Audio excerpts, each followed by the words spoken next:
On vient d'assister, les amis, à une des meilleures prestations du Real Madrid cette saison, voire la meilleure à mon avis. Je pense que c'est la meilleure. Victoire écrasante, 4-1 du Real Madrid, magistrale. Ça nous permet de reprendre la tête de la Liga. Et pourtant, tout ça, ça a commencé, les amis, avec un début catastrophique, avec un but encaissé à la 30e seconde, but de Fabio Silva. Mais bon, la réaction là a été là. La réaction là a été là. On va parler, les amis, un peu plus en détail. Victoire du Real Madrid 4-1 contre Las Palmas. On va commencer ce débrief, les amis, par cette erreur qui nous met dans le mal, hein. Franchement, on va pas se mentir. T'encaisses un but à la 25e seconde, je pense, les amis, il n'y a pas un scénario qui peut être pire que ça. Fabio Silva qui marque un but.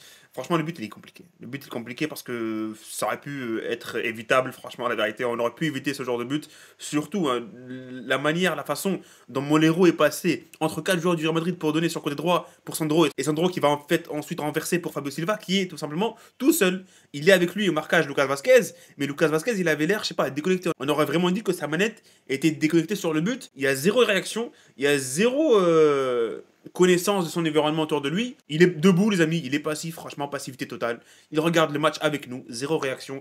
Donc voilà, le but de Las Palmas, 1-0, mais j'ai bien aimé la réaction du Real Madrid. J'ai bien aimé la réaction du Real Madrid, réaction parfaite du Real Madrid. Ça a très très bien commencé à partir du but de Las Palmas, avec l'occasion que Brahim a, les amis, à la 3e minute. Si Brahim avait égalisé à la 3e minute, je pense que le Real aurait pu gagner avec un score beaucoup plus large, parce que le cas de Brahim, elle est magnifique. Rodrigo, il se débarrasse du défenseur sur le côté gauche, il fait la passe en retrait, Brahim il est tout seul. Franchement, c'est inexplicable. Comment il peut rater cette occasion? Oui, il y a des joueurs qui ont raté pire que ça, mais franchement, Brahim Diaz, tu lui redonnes cette occasion 40 fois, il te la met les 40 fois. Dommage, les amis, que c'était pas écrit pour Brahim Diaz aujourd'hui. Bon, il a fini par marquer, bien sûr, dans ce match, mais dommage. Dommage, cette occasion, elle aurait pu nous remettre dans le match beaucoup plus tôt, et ça aurait été beaucoup plus intéressant pour le Real Madrid. La réaction immédiate, elle aurait été pas mal. Le problème, c'est que derrière l'occasion de Brahim, ça aurait pu mal se passer parce que Fabio Silva, il sort en quasi face à Courtois, et il rate l'occasion du 2-0. Donc potentiellement, s'ils avaient mis ce 2-0 Las Palmas, ça aurait été beaucoup plus compliqué pour le Real de revenir dans ce match. Mais heureusement, il a raté. Au final, les amis, le Real Madrid s'en sort très très bien sur ce début de match de Las Palmas. Parce que Las Palmas, à part les deux occasions là, le but et l'occasion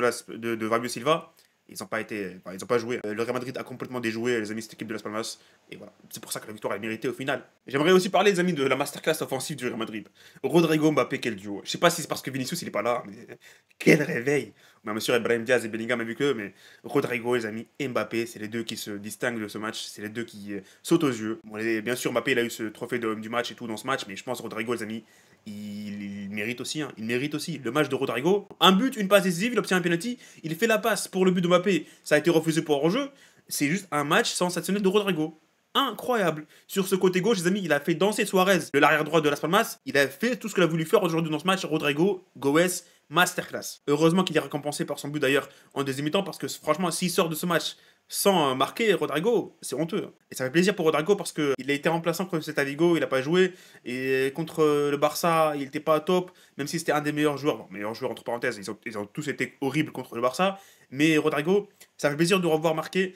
On verra comment ça va se passer au prochain match contre Valladolid. Je pense que Real Madrid va, enfin, Ancelotti va aligner les mêmes compos parce qu'on ne change pas une équipe qui gagne, les amis. En plus, la manière dont on a gagné, avec laquelle on a gagné aujourd'hui, c'est juste incroyable. Je vous ai dit, c'est la meilleure performance à mes yeux du Real cette saison. Et en face, bien sûr, t'as Rodrigo qui fait le masterclass, Mbappé, les amis. Mbappé, le match de Mbappé aujourd'hui est incroyable. Dommage, il met pas un quadruplé, hein. Il aurait pu mettre un quintuplé, quadruplé, sextuplé, septuplé, je sais même pas comment on dit après.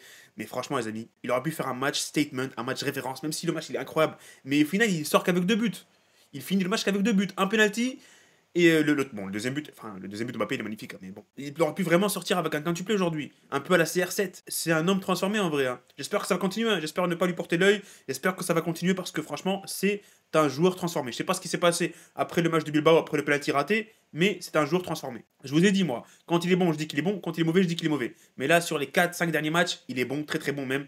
Mbappé, le meilleur joueur du Real Madrid sur ce mois de janvier, parce que le mois de décembre bien sûr Bellingham a été meilleur et a été au-dessus, mais franchement depuis les amis le début de l'année, il est juste incroyable Mbappé sur les 3-4 matchs qu'on a joué là depuis le début de la saison. Qu'est-ce que c'est facile, comme je dis, qu'est-ce que c'est facile. Les frappes les amis, les frappes de Mbappé, ça me rappelle un peu les frappes de CR7 quand il a la balle, CR7 directement, boum, il envoie un missile. Ça me rappelle ça, hein, ça me rappelle ça. Mais bon, c'est pas CR7 bien sûr, Mbappé, chaque joueur a son style différent, mais franchement, ça me rappelle ça. C'est un peu nostalgique le fait que Mbappé frappe comme ça. Enfin, c'est pas un truc de fou, hein, mais juste ça me rappelle CR7, ce genre de situation, ce genre de frappe de Mbappé. Après, dans la facilité, c'est incroyable, hein. Il dribble les joueurs avec autant d'aise. Les passes, elles sont bonnes. Les contrôles, ils sont bons. Les contrôles orientés, ils sont bons. Les frappes, elles sont belles. Les buts, ils sont beaux. Le penalty qu'il met, les amis, zéro pression, le sang-froid, la sérénité. Boum, contre-pied parfait. Comparé au penalty qu'il a tiré contre Bilbao, franchement, je sais pas ce qui s'est passé, mais vraiment, peut-être qu'il est adapté à 100%. On verra ce que ça va donner sur les prochains matchs, hein, on verra. Mais apparemment, lui, il a dit, c'est bon, il est adapté à 100%. Ancelotti, il a dit, c'est bon, il est adapté à 100%, c'est le meilleur attaquant du monde. On verra sur les gros matchs. Il a fait un gros match contre le Barça, rien à dire. Là, il a joué contre Las Palmas. On va pas rabaisser Las Palmas, mais j'ai envie de voir Mbappé un match comme ça, un vrai match de football contre une grosse équipe.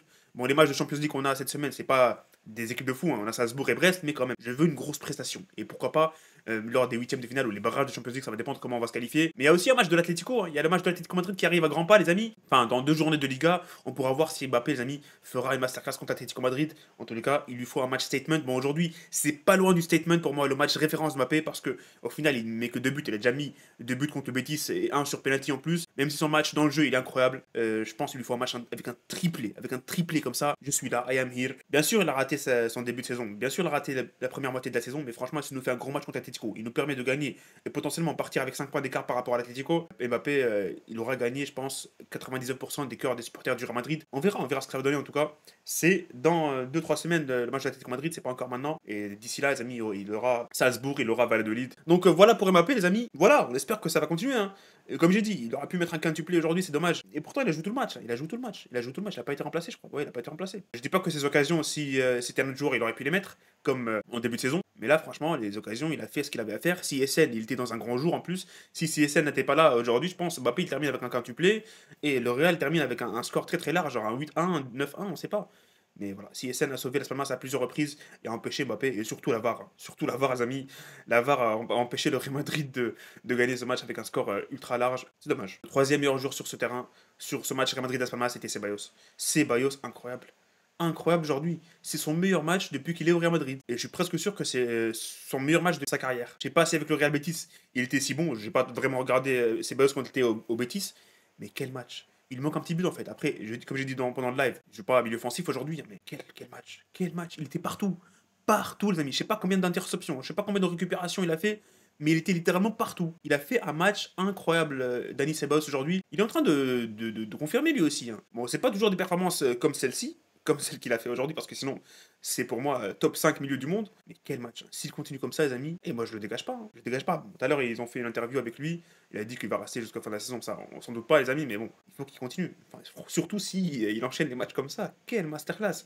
Et il voit Kamavinga et Tchouaméni ensemble. Ils vont rétrograder les deux sur le banc, ils vont regarder les matchs depuis le banc, et les amis, et on aura un milieu de terrain incroyable. Mais bon, j'ai l'impression les milieux du Real Madrid, chacun c'est à son tour en fait. Tchouaméni, il fait 2-3 bons matchs, après il devient nul. Après c'est Kamavinga qui va le remplacer. Après c'est lui qui va faire 2-3 bons matchs, après il va redevenir nul. Après c'est Ceballos qui va remplacer, il va faire 2-3 bons matchs et il va redevenir nul. Après, en fait c'est un cycle, j'ai l'impression avec le Real Madrid. Les trois milieux de terrain là, c'est Ceballos, Kamavinga et Tchouaméni. Bon, Ceballos maintenant récemment il a beaucoup plus de temps de jeu, donc on le voit beaucoup plus, mais récemment, enfin avant c'était Kamavinga et Tchouaméni qui alternaient les bons matchs et les mauvais matchs. Mais bon, on va espérer que Ceballos enchaîne. En tout cas, j'aime bien cette concurrence entre les milieux du Real Madrid. On sait jamais quel milieu va être aligné par Ancelotti parce que en fait, les joueurs qu'on a, ils sont pas réguliers. Mais bon, on verra les amis, ce que ça va donner sur les prochains matchs. Mais en tout cas, Ceballos, GG son match aujourd'hui, 100%. 100%, il fait partie des tops. Il aura pu bénéficier de l'homme du match. Mais bon, au final, Mbappé il met un doublé. Rodrigo, il met un but, une passe, il obtient un penalty. Donc c'est logique qu'il va être troisième au niveau du top 3. Mais quel match! Quel match! J'aimerais revenir, les amis, sur Lucas Vazquez. Lucas Vazquez, bien sûr, il est fautif sur le but. Mais réaction, très très bonne réaction de Lucas Vazquez. Après le match du Barça, j'ai dit que c'est bon, Lucas Vazquez, j'ai plus envie de le voir. Défensivement, oui, j'ai plus envie de le voir. C'est vrai qu'offensivement, il est bon. Le problème, c'est qu'il est bon offensivement.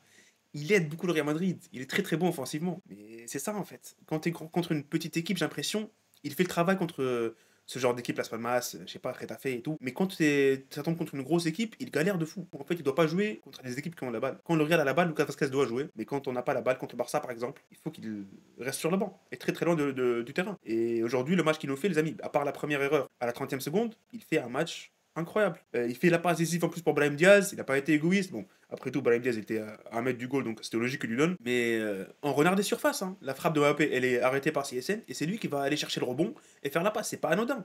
C'est un latéral droit, c'est un arrière droit, c'est pas un milieu droit aujourd'hui. Enfin, je pense contre Salzbourg, il va jouer, c'est sûr à 100% qu'il va jouer contre Salzbourg. À voir sur les gros matchs. À voir sur les gros matchs, j'ai encore un doute par rapport à lui.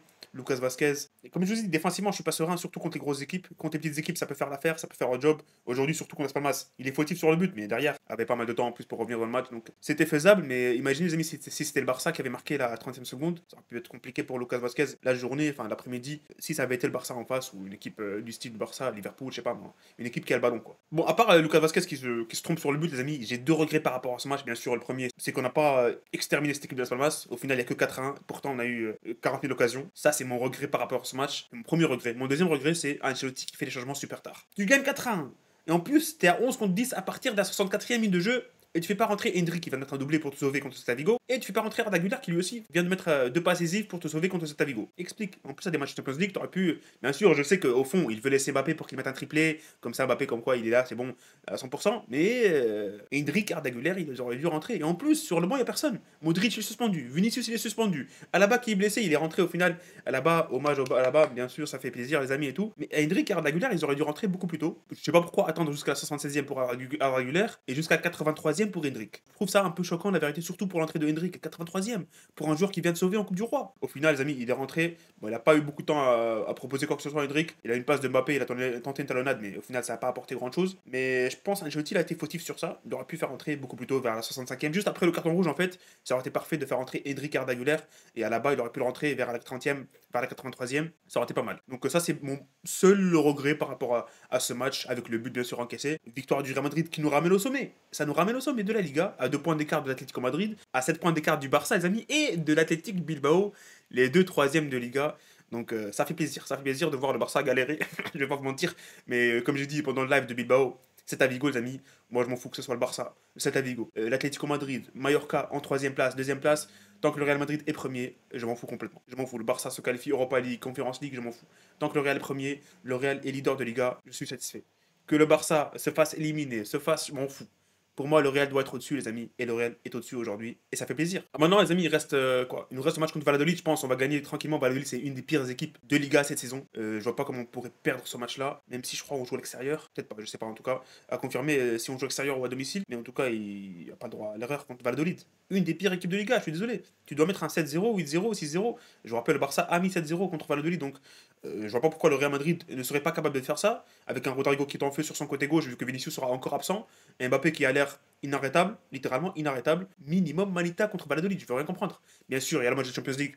Entre temps, les amis, on pourra voir Vinicius contre Salzbourg, mais sinon, en Liga, il faut gagner ce match contre Valladolid. C'est super important, bien sûr. Salzbourg aussi, il faudra les battre pour assurer la place qualificative en Champions League parce qu'on n'est pas encore qualifié. Et en Liga, les amis, comme je vous ai dit, après Valladolid, il y aura l'Atlético Madrid.